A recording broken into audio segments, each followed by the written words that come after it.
All right, hello wine drinking people. Time for more of what I've had to drink yesterday and finishing up the month of June, our Chateau Cheval Blanc vertical tasting.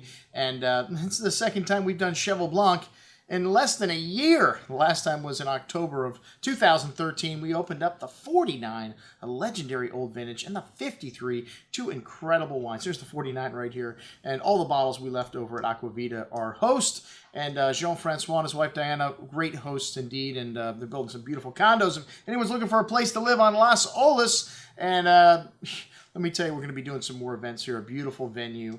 And the wine showed very well. Not quite as cool as our little man cave over here, though, at the Wine Watch. 64 degrees here. And that, to me, is the perfect temperature for drinking wine. When you show red wines, even 10 degrees warmer, 74, above 75, to me, they are a little bit too warm. So my one criticism of the evening, maybe the wine's just slightly on the warm side for my taste.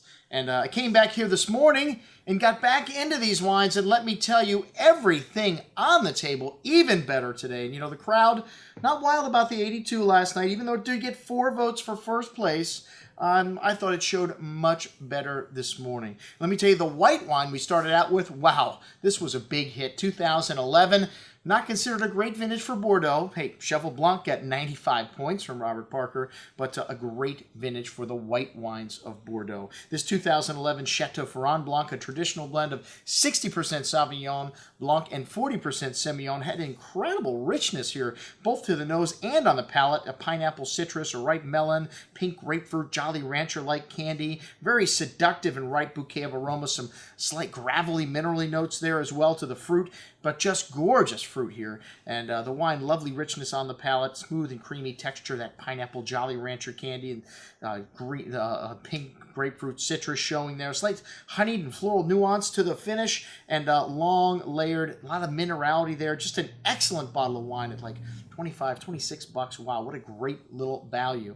Well, it's 30 bucks list anyways. All right, our flight of Cheval Blanc, and started with 82, and you know, we included some Petit Cheval. This is the second wine of the property, and it's been made here since 1988. And a lot of properties like Cheval Blanc, a lot of top level properties, have even created a third wine now, because Petit Cheval is like $200 to $300 a bottle. I don't think Cheval Blanc's got a third wine yet. Hey, this is all from the 82-hectare property, and right on the border of Pomerol. You got Lavangille as a neighbor. You got in Saint-Emilion on the Saint-Emilion side, Figeac as a neighbor. It was once part of Figeac until 1856, and today run by Francois Lerton, very famous family from Bordeaux, and the gentleman that owns LVMH, a major partner in this now, and they are one of the top properties in Bordeaux. This is not, a wine that you drink on just any given night of the week. And to have one bottle of Cheval Blanc is special, but to have 10 bottles, a once-in-a-lifetime occasion. Actually, we threw in a few Petit Chevals, but 6 or 7 Cheval Blancs. And great vintages like 82. Wow, this wine on the second day had this incredible bouquet of smoke and truffle and red currant and plum fruit, exotic spices, dried tobacco, menthol, and like I said, unfortunately, man, it took like a whole day to open up. Much better the next morning. It got 4 votes for first place, though, on that night, and a couple votes for second, making it the second most popular wine on the table, next to the 1985, 98, and 2000. I think in that order is how it went. But a decadent wine on the tongue. This wine's silky smooth, has a wonderful sweet fruit here coming through, smoky, truffly, earthy notes lingering on the finish. This wine will last another 10 or 20 years possibly, but really starting to drink nicely. Most excellent juice.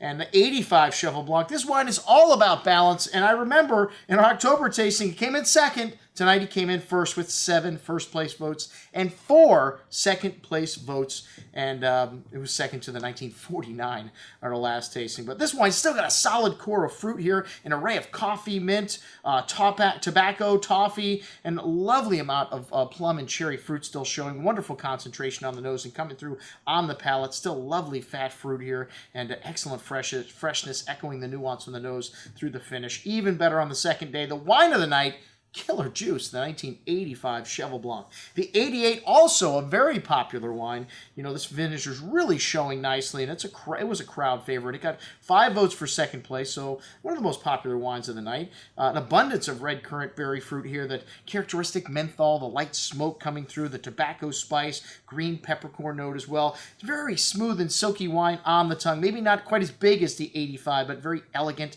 and a lot of lovely spice and nuance here on the finish. Very long, very refreshing wine. Most excellent juice, the 88. All right, the 95 Petit Cheval. The first vintage of Petit Cheval was 88. This is the first vintage we had this evening, the 95. And 95 is a very good vintage in Bordeaux. And this wine had a very different nose, you know, more on the fruity side, that sweet red currant and cherry fruit, hints of tobacco spice and toffee, and pretty floral notes, but very fruity there on the nose primarily. And a sweet core of fruit on the tongue. Very nice elegance and finesse showing in this wine, showing the pedigree of Cheval Blanc, but the lightest wine on the table. Had a little bit of that smoke and tobacco spice, and drinking at its peak right now.